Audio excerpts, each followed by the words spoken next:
গণ অধিকার পরিষদের মুখপাত্র ও ঠাকুরগাঁও ২ আসনের প্রার্থী ফারুক হাসান বলেছেন, প্রকাশ্যে সাংবাদিক খুন হচ্ছে, দেশে অবাধে চাঁদাবাজি চলছে, সন্ত্রাসীরা খোলা আকাশের নিচে ঘোরাফেরা করছে। এমন পরিবেশে ত্রয়োদশ জাতীয় সংসদ নির্বাচন সম্ভব নয়। শুক্রবার বিকেলে ঠাকুরগাঁয়ের বালিয়াডাঙ্গি উপজেলার গণ অধিকার পরিষদের আনন্দ শোভাযাত্রা ও দলীয় কার্যালয়ের উদ্বোধনী অনুষ্ঠানে এসব কথা বলেন তিনি।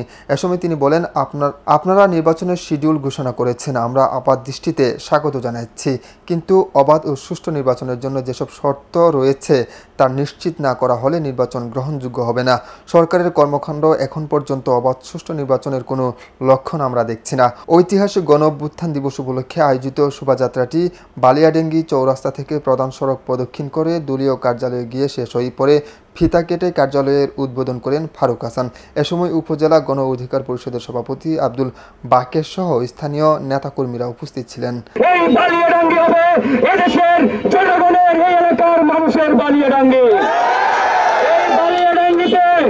আর কোনো মাফিয়াগিরি, কোনো চাঁদাবাজি, টেন্ডারবাজি চলতে দেওয়া হবে না।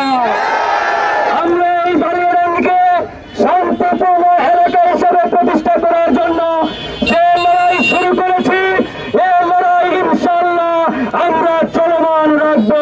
কামাল উদ্দিন, আমার বার্তা, ঠাকুরগাঁও।